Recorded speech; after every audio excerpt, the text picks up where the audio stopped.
사흘 만에 죽은 자 가운데서 다시 살아나신 예수님을 내가 믿습니다 하는 믿음의 고백에 대해서 살펴보겠습니다.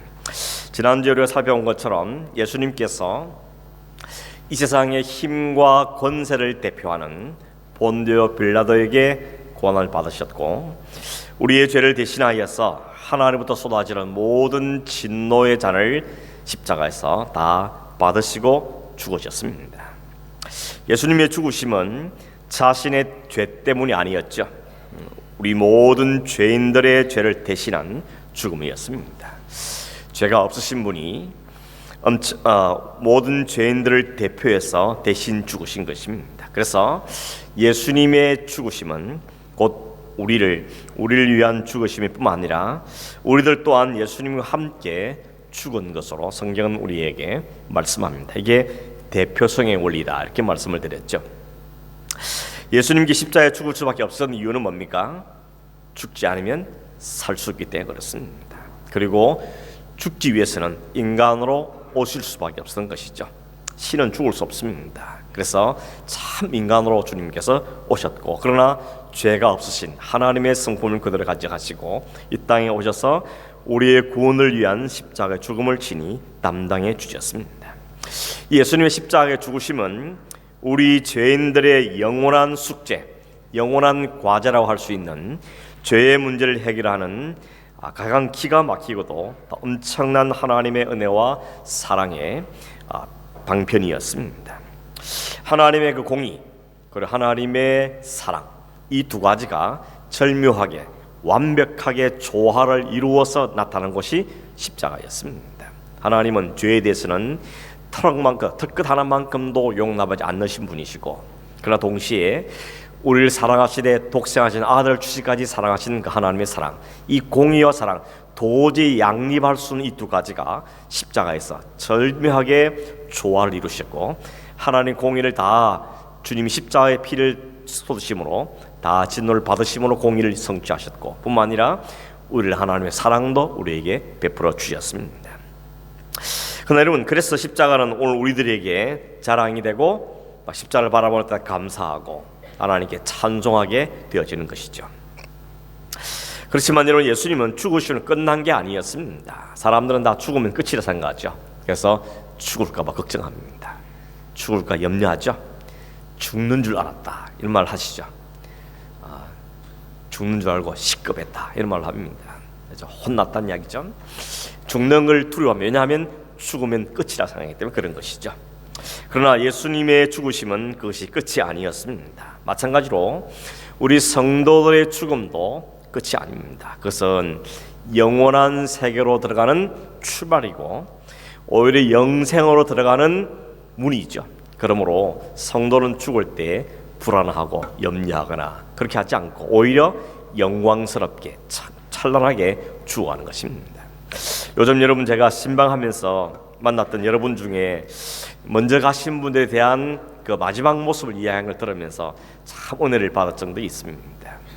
얼마나 암으로 투병을 하고 고통 중에 있지만 그 마지막 순간에 주님께서 자신을 맞이하는 것을 보았는지 얼굴이 정말 천사와 같이 광채가 나고 주변 사람이 다 놀랄 만큼 아름다운 모습을 하시고 잠자듯이 그렇게 가시는 모습을 보면서 참 그 고백을 하면서 가는 걸 들으면서 참 마음의 은혜가 많이 되어졌던 것입니다.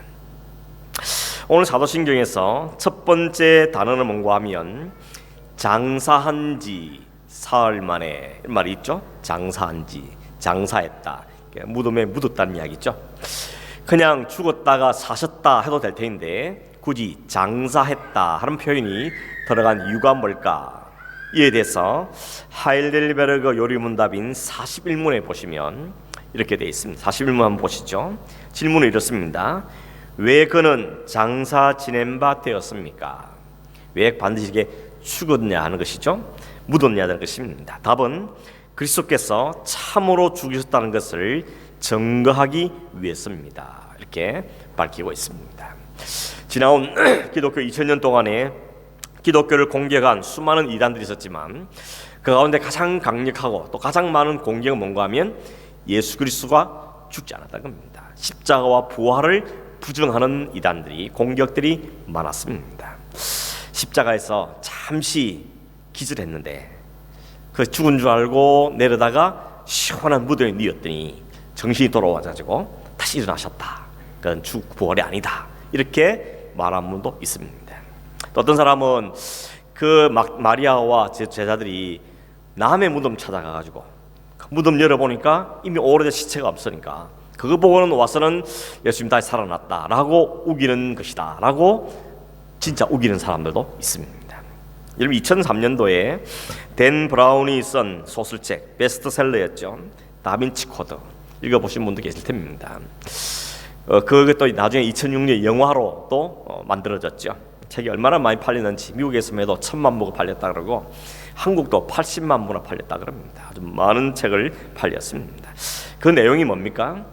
예수 그리스도의 십자가와 부활을 부정하는, 도전하는 내용들인 것입니다. 영국에서 BBC에서 다큐멘터리로 방송되는데 예수님이 십자가에 죽으신 것이 아니고 그 이후로도 80세까지 살았다. 어디서 살았느냐? 프랑스 한 시골에서 살았다. 그래서 그 부인이 고침을 받았던 막달라 마리아였고 거기에 많은 자손이 있었다. 그 후손들이 지금도 있다. 이런 다큐멘터리가 상영되어서 또 전 세계를 발칵 뒤집힌 적도 있었습니다. 우리가 믿음을 고백한 사도신경에는 그런 이단들의 공격이 대하여서 아니다. 십자가에서 죽으시고 장사됐다. 완전히 죽으셨다 하는 것을 이 사도신경에 굳이 밝히는 이유가 거기에 있습니다. 이단들이 자꾸 주님의 죽으심에 대해서 부정하고 부인하는 이야기를 하니까 아니다. 십자가에 죽으신 다음에 완전히 묻히셨다. 무덤에 묻히신 분이다 하는 것을 이야기하는 것입니다. 여러분 예수님께서 확실하게 죽었다는 것이 왜 중요합니까? 뭐 그렇게 죽으시냐 안 죽으시냐 뭐가 중요하냐 이렇게 말할지 모르겠습니다. 근데 아닙니다. 예수님이 분명하게 확실하게 죽었다는 우리에게 왜 중요한가 하면 예수님의 죽으심이 곧 우리의 죽음이기 때문에 그렇습니다. 만약에 예수님이 십자가에서 완전히 죽지 않으셨다면 우리한테는 큰 날인 것입니다. 왜 그런가 하면 주님이 십자가에 죽으시면 죄에 대해서 완전히 죽으신 거죠. 그리고 죄의 문제를 해결한 것인데 만약에 십자가에서 완전히 안 죽었다면 우리의 죄 문제가 여전히 해결이 안 됐다는 말이 되는 것입니다. 만약 그렇다면 우리의 부활도 아무 의미가 없는 것이고 우리는 부활에 소망하는 것은 가질 수도 없는 것입니다. 그런 말 있죠. No cross, no crown. 십자가 없으면 멸류관도 없다. 십자가의 완전한 죽으심이 있은 다음에 우리에게 부활이 있다는 이야기인 것입니다. 죽음이 없으면 부활도 없는 것이죠. 그래서 사도신경은 예수님이 죽으시다는, 완전하게 죽으시다는 것을 확실하게 도장짓기 위해서 십자가에 죽으사 장사지되셨다라고 분명하게 말씀하고 있는 것입니다. 근데 그 다음에 보면 사도신경 우리 말에는 그냥 장사한 지 사흘 만에 죽은 자 가운데 다시 살아나시며 그렇게 되어 있는데 원문인 라틴어나 혹은 헬라어나 영어로 된 사도신경에 보면 한 문장이 더 들어 있습니다. 그게 뭔가 하면 음부에 내려가사 He descended into Hades 이렇게 되어 있습니다. 이 하데스란 말이 영어로 번역될 때 헬이라고 번역하기도 합니다. 그래서 이것이 오늘날 기독교에 많은 논란이 되어 왔습니다. 예수님이 지옥에 내려가셨다. 지옥 가서 뭐 하셨냐? 지옥에 있는 사람들에게도 복음을 전했다. 이렇게 말함으로 기독교의 신앙에 대해서 많은 논란들을 가져온 것이 이 대목입니다. 그래서 어떤 교회들은 이 구절 때문에 사도신경 우리가 쓸 수 없다, 고백하지 않는다 하는 교회들도 많이 생겨난 가장 큰 논란이 바로 여기에 있습니다. 이런 오해를 원천적으로 막아버리기 위해서 지금 우리가 사용되는 사도신경에는 이 부분을 빼버린 겁니다. 이게 논란이 많으니까 아예 빼버리자. 그래서 누군가에 의해서 모르겠지만 합의에 의해서 이것이 빠져 있습니다. 그러나 원래 원문에는 이 하데스, He descended into Hades 이 단어가 들어 있습니다. 그러나 여러분 우리가 오해하지 말 것은 이 하데스라는 단어가 헬이란 지옥이라는 단어로 영어로 번역하기도 하지만 그 원래 의미를 잘 살펴보면 다릅니다. 하데스라는 단어의 뜻은 뭔가 하면 천국이든 지옥이든 죽은 이후에 가는 곳 혹은 죽은 이후의 상태를 표현할 때 이 하데스라는 단어를 사용하고 헬은 우리 흔히 말하는 지옥을 말하는 것이죠. 그러므로 하데스를 지옥으로 번역하는 것은 옳은 번역이 아닙니다. 그래서 대부분 이걸 아는 사람들은 대부분의 영어 사도신경을 보면 헬이라고 번역하지 않고 to the dead, 죽음의 상태에 들어갔다, 죽음의 상태였다라고 표현을 하고 있습니다. 로마 캐톨릭에서는 사도신경이 음부에 내려가사 하는 이 말을 어디와 연관시키는가 하면 연옥의 교리와 연관을 시키는 것이죠. 천주교에서 말하는 구원의 교리가 우리 기독교에서 말하는 구원 교리와 좀 다릅니다. 어떤 면이 다른가 하면 우리가 믿는 구원의 과정은 뭡니까? 하나님이 은혜로 우리를 의롭다고 부르서 칭하시죠. 그걸 우리는 칭의라 그럽니다. 내가 너를 의롭다고 부른다. 칭의가 예수를 믿는 자에게 그렇게 불러주십니다. 그렇게 부름받은 성도가 그리스도를 닮아가는 과정을 우리는 성화라 그러죠. 성화. 그리고 나중에 주님과 같이 완전한 몸으로 다시 부활할 것을 영화라 그러죠. 영화. Justification, Sanctification, Glorification. 이게 구원의 서정, 구원의 과정이라 봅니다. 근데 로마교들은 이 칭의와 성화 바뀌어 있습니다. 그 사람이 얼마나 성화의 과정을 잘 밟느냐에 따라서 그 다음이 결정된다고 보는 것이죠. 쉽게 들면 이런 거죠. 예수님이 십자가에 죽으신 이유는 그 죽으심은 우리의 원죄 부분은 해결한 것이지만 그러나 그 이후에 지는 모든 죄에 대해서는 우리가 얼마나 거룩하게 또 덕을 쌓고 성화에 이르느냐에 따라서 낙원이냐 지옥이냐 연옥이냐 하는 게 결정된다고 보는 것입니다. 그래서 그 사람이 바로 천국에 갈 만큼 낙원에 갈 만큼 거룩함을 쌓았으면 그는 칭의와 함께 낙원으로 바로 죽음과 함께 가지만 그렇지 않은 사람들은 연옥이라는 곳에 가서 거기서 영혼이 다시 정결케 되는 과정을 밟아야 된다고 주장하는 것이죠. 그래서 살아있는 가족들이나 사람들이 그 연옥에 있는 사람들을 위해서 기도해주고 또 심지어는 면죄부를 사서 그의 연옥에 있는 과정을 줄일 수 있다고 주장을 하는 것입니다. 동시에 이 연옥의 교리와 함께 또 천주교에서 말하는 것이 림보 교리라는 게 있죠. 림보. 림보라는 교리가 있습니다. 림보라는 것은 라틴어에 나온 말인데 그 단어 원래 뜻은 뭔가 하면 경계, 끝자락, 가장자리 이런 뜻입니다. 그래서 지옥에 가면 지옥 가장자리에 림보라는 곳이 두 개의 장소가 있는데 두 림보가 있어서 거기에 죽은 사람이 있다는 겁니다. 그 두 림보가 뭔가 하면 하나는 유아 림보라 그래서 태어나자마자 죽어버린 아이들, 영세는 받았지만 태어나자마자 영세는 받았지만 죄를 짓기도 전에 죽어버린 아이들이 가서 머물러 있는 곳, 그것이 유아 림보라 부르고 예수님이 오시기 이전에 구약시대에 살던 사람들, 예수님에 대해 들어본 적도 없고 믿은 적도 없던 그 사람들이 예수님이 오실 때 오셔서 그들에게 복음을 전하는 걸 듣고 거기에 탈출할 수 있도록 그들의 일시적으로 머무는 것을 선조림보라 이렇게 이야기합니다. 예수님이 어디 가시다는 이야기입니까? 그 선조림보를 방문해서 예수에 대해 들어본 적이 없는 구약의 사람들에게 복음을 전하고 예수를 전하고 그들이 예수를 받아들이면 다시 낙원으로 올라간다라고 말하는 것이 림보 교리라고 말합니다. 상당히 그럴듯해 보일지 모르지만 우리 인간적인 면에서는 상당히 위로가 되기도 하고 그럴듯해 보일지 모르지만 성경에는 그런 말씀을 이 주장을 뒷받침하는 성경구절이 아무데도 없습니다. 그들이 말하는 굳이 딱 한 구절이 있는데 그게 오늘 제가 뒷분에 읽어드렸던 베드로전서 3장 18절 19절입니다. 베드로전서 3장 19절 18절 19절 말씀 다시 한번 읽어드리면 이렇게 돼 있죠. 그리스도께서도 한 번 죄를 위하여 죽으사 의인으로서 불의한 자를 대신하셨으니 이는 우리를 하나님 앞으로 인도하려 하심이라.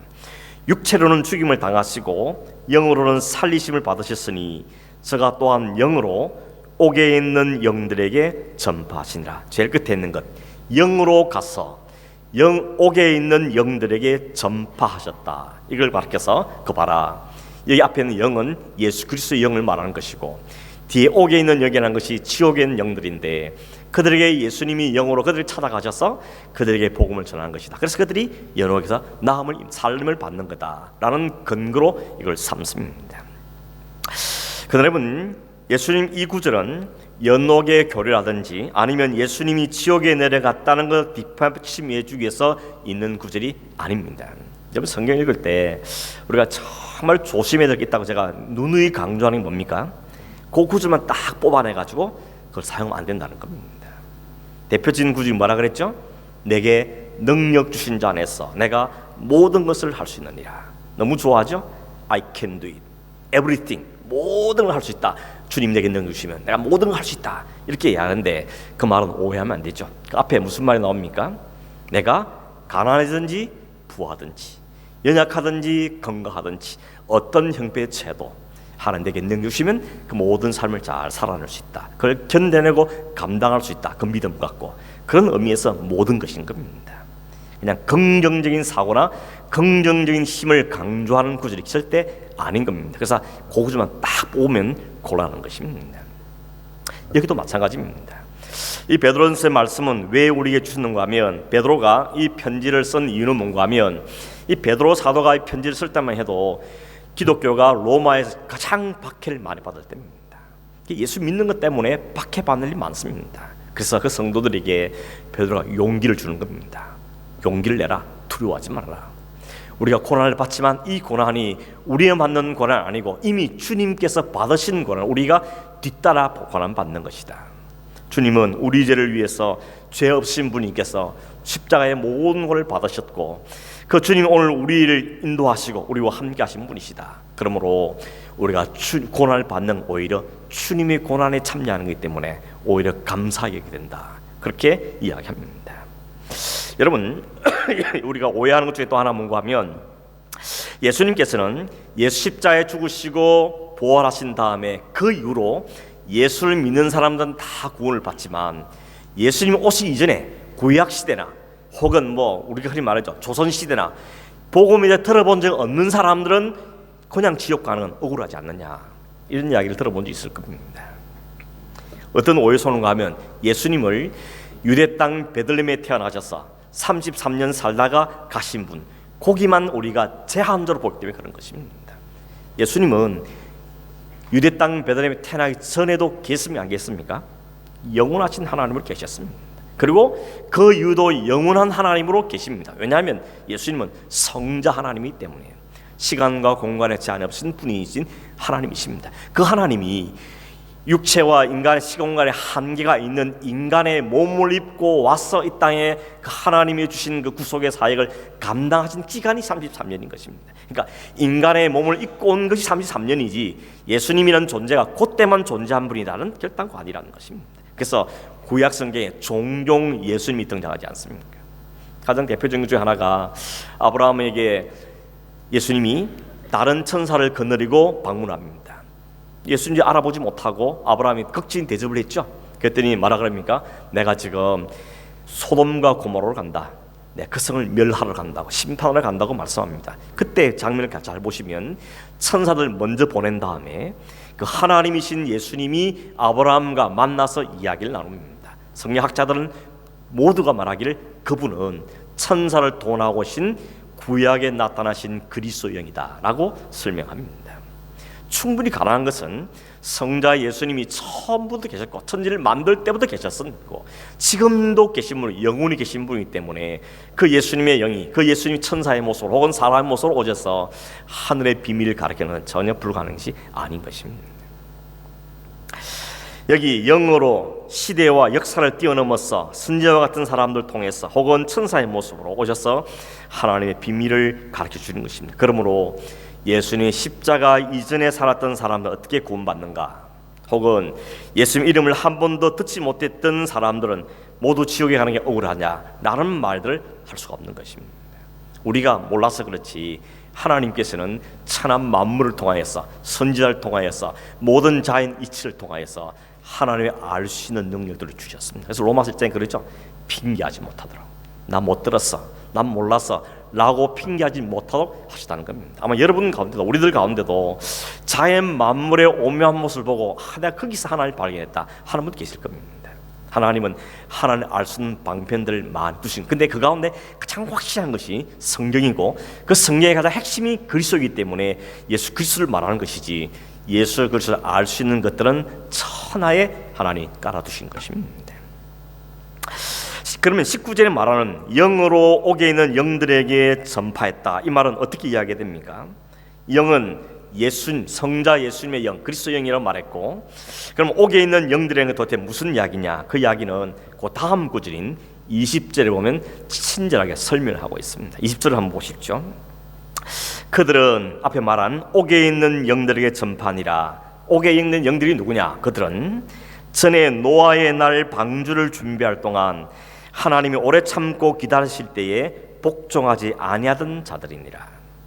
방주에서 물로 말미암아 구원을 얻은 자가 몇 명뿐이니 겨우 8명이라. 이 내용은 여러분 잘 아시는 내용이죠. 하나님께서 세상이 너무 죄악이 가득하니까 노아에게 방주를 지어라. 그리고 120년 후에 이 세상을 다 썰어버리겠다라고 말씀하셨습니다. 왜 120년입니까? 하루 이틀이면 안 됩니까? 혼자 하니까 너무 시간이 많이 걸렸습니까? 아니죠. 오래 참으신 겁니다. 120년 시간을 참으시면서 방주를 보여주면서 하나님 홍수 심판할 거라는 것을 전파하게 하신 겁니다. 그게 그렇기 때문에 노아가 한 일이라는 것은 노아 자진적으로 한 것이 아니고 이 구약시대에 그리스도의 영께서 이 노아를 붙잡고 그에게 하나님의 심판을 선포하면서 동시에 방주를 지어서 구원자를 보게 한 것입니다. 여러분, 방주가 뭐죠? 아크. 그 방주가 법궤라는 것과 같은 단어죠. 그 법궤와 방주는 뭘 상징하죠? 예수 그리스도를 상징하는 겁니다. 그럼 그때 벌써 물로서 심판받는 것들 가운데 방주를 통하여 구원받는 사실을 하나님 이미 그 안에 계시 주고 계시던 겁니다. 우리가 사용하는 개역개정 성경에는 빠져 있는데 이 옥이라는 단어 앞에 어떤 단어가 하면 now, 지금이라는 단어가 들어 있습니다. 지금. 그러니까 그들이 하나님의 복음을 노아를 통해 전해진 그 방주 복음을 거절했던 그들은 지금 어디 있습니까? 옥에 있다는 것입니다. 감옥에, 지옥에 있죠. 성경에 보면 예수님 오신 이유가 뭡니까? 갇힌 자에게 자유를 주기 왔다. 그러면 어디 갇힌 겁니까? 죄에, 사망에 갇혀 있는 것입니다. 그들이 하나님의 복음을 받을 수 있는 기회가 줬을 때 그걸 거절했던 그들은 지금 어디 있느냐? 그런 옥에 갇혀 있다는 거죠. 이게 상징적인 표현인 것이죠. 감옥에, 율법에 갇히고 복음에 갇히고 죄에 갇히고 사망에 갇혀 있다는 것입니다. 그러면 이렇게 되는 것이죠. 예수님께서 노아 시대에 불순종하던 그들, 지금은 감옥에 있는 자들에게도 예수 그리스도의 영께서 노아를 통해서 복음을 전했지만 그들은 그 복음을 거부했다는 것입니다. 그들은 지금 심판을 받고 조롱하고 멸시한 그들이 지금 심판을 받아서 지옥에 있다 하는 이야기를 합니다. 이 이야기를 왜 합니까? 지금 너희들이 베드로가 성도들에게 말하기를 너희들이 전하는 예수 그리스도를 거부하고 귀를 막고 오히려 멸시하고 핍박하는 자들, 그러나 그들에게 반드시 하나님이 이렇게 심판하실 것이고 그들은 영원한 지옥의 형벌을 받게 될 것이다 하는 말씀을 주시면서 그러므로 두려워하지 말라는 것입니다. 지옥 갈 영혼들 두려워하지 말라는 것이죠. 그들의 심판과 그들의 그 무시함과 그들의 무관심함에 대해서 겁하지 말고 너에게 준 하나님의 복음을 담대한 마음으로 노아가 그랬던 것처럼 확신을 가지고 전가하라. 그런 의미에서 이 말씀들이 주어진 것입니다. 그래서 여러분 그 바로 뒤에 있는 베드로전서 4장 12절 13절에 보면 베드로가 이렇게 격려하죠. 이렇게 돼 있습니다. 사랑하는 자들아, 너희를 연단하려고 오는 불시험을 이상한 일 당하는 것 같이 이상히 여기지 말고 오히려 너희가 그리스도의 고난에 참여하는 것으로 즐거워하라. 이는 그의 영광을 나타나실 때에 너희로 즐거워하고 기뻐하게 하려 함이라. 이 날이 올 거라는 겁니다. 그러므로 지금 당하는 고난과 환난에 대해서 너무 힘들어하지 말고 잘 견디고 참고 소망 갖고 살라 하는 의미로 이 말씀을 주신 거죠. 그렇다면 여러분, 엄부에 내려가는 말은 우리가 정확하게 그러면 개혁주의에서 생각하는 바른 해석은 어떤 겁니까? 어거스틴도 그랬고 칼빈도 그랬고 혹은 게알드포스라든지 벌코프라든지 이런 이 복음주의 신학자들이 공통적으로 말하는 걸 종합해 보면 이런 겁니다. 엄부에 내려갔다는 것은 엄부라는 것이 하나의 상태를 의미한다 그랬죠. 지옥의 상태. 그걸 의미한다고 볼 때 예수님께서 엄부에 내렸다는 것은 주님이 당하신 그 고난과 이 모든 것을 상징하는 비유적인 상징적인 의미로 말씀하는 것이라고 이해하는 것입니다. 좀 더 설명을 드리면 이렇습니다. 처음도 말했지만 엄부라는 것이 어떤 지정한 어떤 일정한 장소를 말하는 것이 아니라 그 상태를 말한다 그랬습니다. 여러분, 부자와 나사로 비유를 아시죠? 그 부자와 나사로가 이 땅에 살다가 둘 다 죽습니다. 근데 부자는 지옥에 가고 나사로는 아브라함의 품에 안겼다 그래요. 천국에 갔습니다. 근데 거기 보면 비유로 말씀하시기를 이 부자가 눈을 들어 보니까 자기는 지옥이 지금 혀가 바짝바짝 말라 타고 죽겠는데 그 아브라함 품에 안는 나사를 보면서 부탁하죠. 나에게 한 번만 자비를 베푸셔서 저 아브라함 품에 있는 나사 손가락 끝에 물 한 방울만 찍어가지고 이 내 지금 다 들어가는 혀에 한 방울만 적셔 주십시오. 더 소원도 없습니다 라고 말했을 때 뭐라 그러죠? 그럴 수 없다. 너와 나 사이에는 큰 구렁이 있어서 오갈 수가 없다고 말합니다. 여기 말한 지옥이 뭡니까? 하나님의 은혜가 손가락 끝에 물 한 방울 찍어서 혀에 적셔주는 그 은혜마저도 거부되는 곳, 그게 지옥이라는 것입니다. 지옥이 물론 장소가 없다는 말은 아닙니다. 그러나 성경에 말하는 그 지옥의 상태를 말할 때 하나님의 은혜가 물 한 방울만큼 은혜도 지워질 수 없는 곳, 그 상태, 그걸 우리는 지옥이라는 것입니다. 흔히 우리가 지옥 같아 이런 표현을 쓰죠. 그때 어떻게 그럽니까? 희망이 안 보이고 절망밖에 없을 때 우리는 지옥 같아 이런 말을 사용하는 것입니다. 예수님이 이 땅에 오신 것 자체가 지옥을 경험하는 삶이라고 지난주에 말씀드렸죠. 왜냐하면 시간 공간 제한 없는 그분이 창조주 하나님이 피조물 속에, 그것도 피조물로 한계를 받으면서 오신 것 자체가 사실은 고난이고 순환이었고, 더군다나 하나님의 관계가 일시적이지만 끊어졌습니다. 하나님의 관계가 끊어진, 하나님의 은혜가 미치지 않는 곳이 지옥이라고 말할 때 주님께서는 이 땅에 오신 자체가 지옥을 경험하는 삶이었다고 말할 수 있다는 것입니다. 그래서 예수님이 십자가에 못 박혔을 때 3시간 동안 온 땅이 흑암을 가득했다 그랬죠. 성경의 흑암은 심판과 저주의 상징이라고 그랬습니다. 하나님의 심판과 저주가 임한 곳이 지옥입니다. 그렇다면 주님이 그 지옥의 고통을 맛보셨다는 것입니다. 왜요? 우리가 받을 고통이었다는 것입니다. 지옥의 고통을 받아야 될 사람들의 그 고통을 대신 받으신 겁니다. 지옥 같은 세상에 오셔서 지옥에 갇혀있는 그 사람들을 건져내시기 위해서 주님이 친히 그 지옥의 모든 고통을 고사에 다 감당하신 다음에 그 우리를 건져내신 것입니다. 그게 주님께서 영으로 옥에 있는 자들에게 전파했다, 엄부에 내려가셨다 하는 표현의 의미라고 말할 수 있는 거라는 것입니다. 이 부분에 대해서 하일리베르가 요리문답 44문에 보면 이렇게 말합니다. 그가 엄부에 내려가셨다는 말은 왜 신조에 덧붙여 있는 것입니까? 답은 개인적인 위기와 유혹의 때에 나의 주님이신 그리스도께서 특별히 십자가에서 또한 그 이전에도 말할 수 없는 영혼의 고뇌와 고통과 공포를 담당하심으로 나를 지옥의 고뇌와 고통에서 구원하셨음을 나에게 확신시켜주기 위해서입니다. 그러니까 우리가 이 고백을 할 때 장사한 지 사흘 만에 그 사흘 동안 엄부에 내려갔어, 이 말을 썼으니까 엄부에 내려가는 말의 표현은 뭔가 하면 바로 죽은 뒤 도달해서 슬피 울며 이를 갈 수밖에 없는 그런 엄부의 세상에 있는 우리를 그쪽에서 정복하시고 우리를 살려내셔서 하나님 나라 백성을 삼으셨던 사실을 이 안에 담고 있다는 것입니다. 예수님이 지옥에 내려갔다 그 말을 하는 것이 아니라는 것입니다. 그리고 베드로 3장 18절 19절의 말씀은 그 말씀을 뒷받침하는 성경구지 결단코 아니라는 것입니다.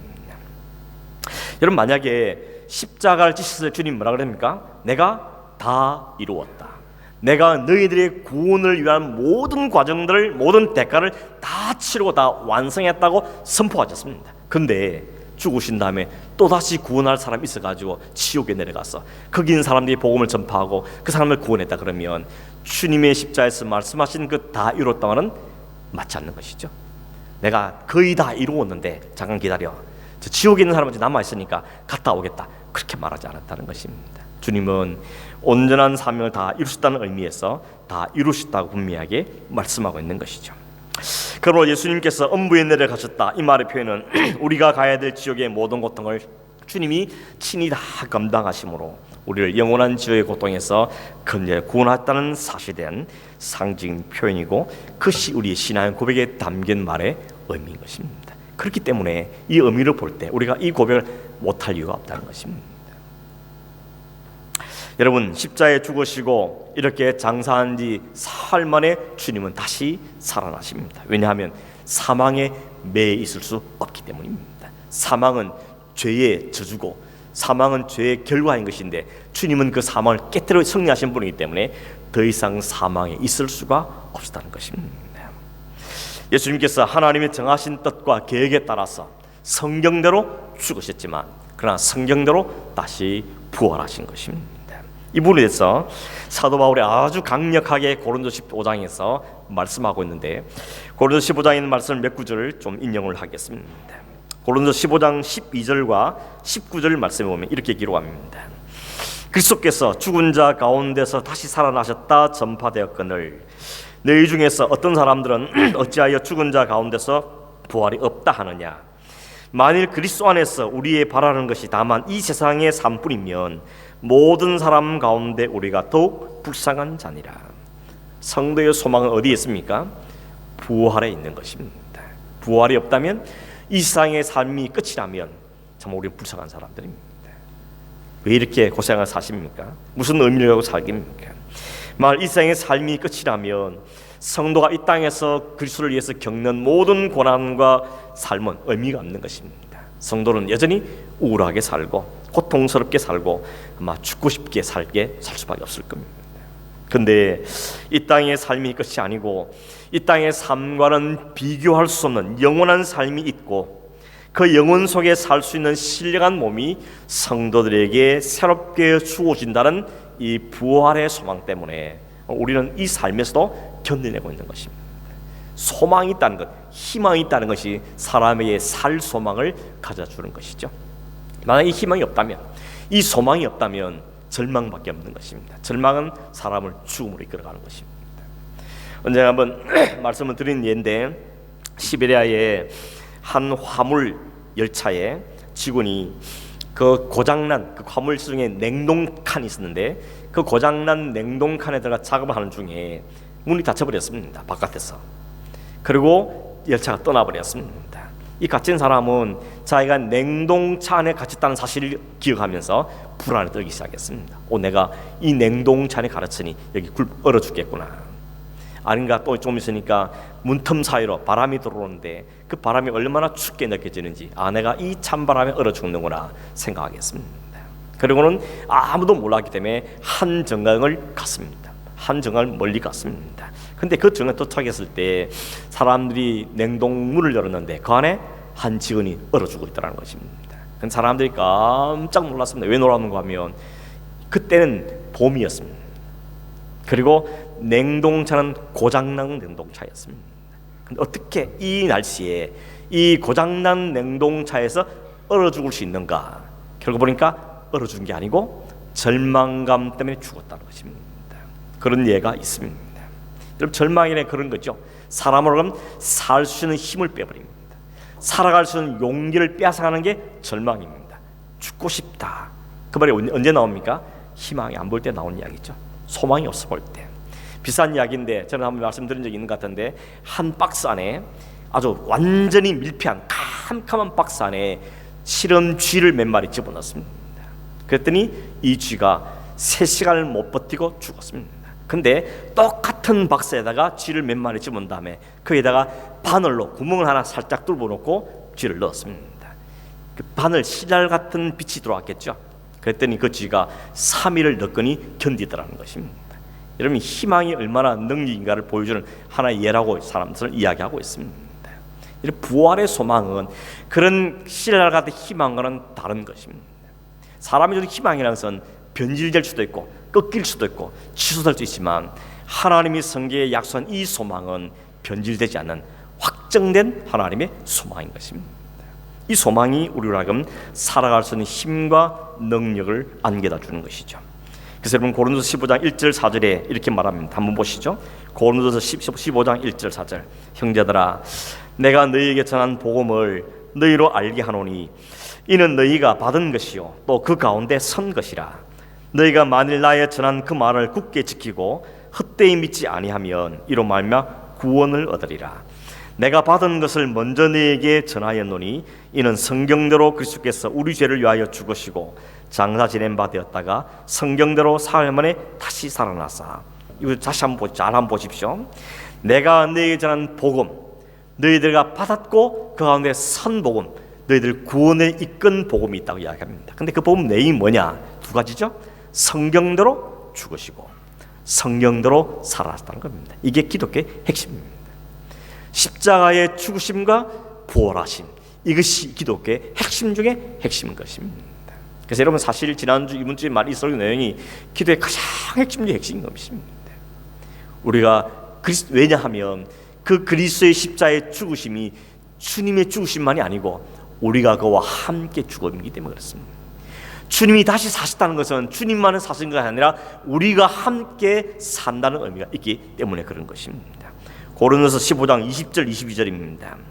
보시겠습니다. 그러나 이제 그리스도께서 죽은 자 가운데서 다시 살아나사 잠자는 자들의 첫 열매가 되셨도다. 사망이 한 사람으로 말미암았으니 죽은 자의 부활도 한 사람으로 말미암는도다. 아담 안에서 모든 사람이 죽은 것 같이 그리스도 안에서 모든 사람이 삶을 얻으리라. 주님이 죽은 데 살아진 부활이 말하죠, 첫 열매라 그럽니다. 첫 열매를 뭘 상징하죠? 드디어 열매가 주렁주렁 맺히겠구나, 하나의 대표하는 것이죠. 두 번째, 세 번째 열매가 줄줄이 따라올 걸 기대하지 않습니까? 예수님의 죽으심은 부활의 첫 번째 열매라는 것입니다. 우리 모두가 주님과 같이 줄줄이 엮여서 부활하게 될 것을 말씀합니다. 여기 사망이 한 사람으로 말미암은 것처럼 부활도 한 분, 그 예수 그리스도를 통해 우리에게 주어질 것이고, 모든 사람이 아담 안에 죽은 것처럼 모든 사람이 그리스도 안에 살게 될 것이다. 이게 대표성의 원리인 것입니다. 주님이 우리 모두를 대신하여서, 다시 말하면 우리 모두를 안고 십자가에 죽으시고 다시 살아나신 겁니다. 그러므로 주님의 죽으심은 곧 우리의 죽으심이고, 주님의 부활하심은 곧 우리의 부활인 것입니다. 이게 우리의 소망입니다. 그 부활의 몸은 완전한 몸일 것이고, 우리가 그토록 사모하는 정말 고통도 없고 눈물도 없는 완벽한 몸으로 주님과 함께 부활하게 될 것입니다. 그 소망인 사람은 절망하지 않는 것입니다. 오늘 베드로가 또 성경 오늘 우리에게 말하죠. 절망하지 말라고. 왜냐하면 부활의 소망이 있는데 왜 절망하냐고. 이 날이 땅에서 우리의 영원한 것이 아니고 이 땅은 순간적 일시적인 것이기 때문에 죽어지고 없어지고 썩어질 세상에 소망 두지 말고 하늘의 소망을 두고 살라고 주님 우리에게 말씀하고 있는 것입니다. 여러분, 그렇습니다. 부활이 뭐죠? 죽었다 사는 게 부활하죠. 그런 점에서 이미 우리는 부활을 경험한 사람들입니다. 왜 그런가 하면 우리가 이미 그리스도와 함께 죄에 대해서는 죽었죠. 그리스도와 함께 삶으로 영생을 약속받은 사람이지 않습니까? 그렇다면 우리는 이미 부활을, 첫 번째 부활을 경험한 사람들인 것입니다. 그러나 마지막 영원하고 완전한 두 번째 부활을 우리가 경험하게 될 것입니다. 우리는 이 첫 번째 부활과 마지막 부활 사이에 사는 사람들입니다. 이미 부활을 경험한 자들이 우리의 영만 사는 것이 아니라 우리의 육도 완전히 살 그날을 소망해 사는 것이 오늘 우리 성도들의 삶의 모습인 것입니다. 결론입니다. 여러분, 절망하지 마십시오. 좀 피곤해도 힘들어도 죽겠다 이런 마음이 들어도 그래도 소망이 있는 것이죠. 그래도 주님이 우리에게 약속하신 소망이 있습니다. 주님보다 더 고난받은 사람 있습니까? 주님보다 더 죽을 것 같은 환경에 처한 분 있습니까? 주님이 그렇게 하신 이유는 뭡니까? 우리의 소망을 주시기 위해서 그렇습니다. 너도 나와 같이 될 것이라 우리에게 약속하고 계시는 것입니다. 오늘 여러분, 이 장사한 지 사흘 만에 죽은 자 가운데서 다시 사신 주님을 내가 믿습니다. 이 고백 속에는 뭐가 담겨 있습니까? 주님의 부활이 나의 부활의 개런티, 나의 부활의 보증인 것을 믿습니다. 영원한 죽음에서 영원한 생 우리를 구원하신 그 부활의 주님께서 우리 주님과 함께 완전하게 부활할 것을 믿습니다. 이 믿음의 고백을 이 고백할 때마다 잘 기억하시고 오늘 주어진 삶의 현장에서 이 부활의 소망을 잘 적용해서 힘을 내시고 용기를 가지시고 의지인 삶을 승리하며 살아가는 믿음의 승리의 삶을 사는 저희들 되기를 주님으로 축원합니다. 기도하겠습니다. 고마우신 하나님 아버지, 죽을 수밖에 없는 자들이지만 부활을 약속하셨고 이미 그 부활을 첫 번째로 경험하기 한 주님께 감사함을 드립니다. 오늘 우리의 현실은 여전히 죽을 같은 세상 속에 산다 할지라도 그 속에 우리가 살리는 의미를 은혜를 이미 체험케 하신 주님, 이 부활의 소망을 잊지 않고 우리의 주는 삶에서 감당하게 살아가는 성도의 삶이 되도록 은혜 입히시고 함께하여 주시옵소서. 예수 그리스도 이름으로 기도하옵나이다. 아멘.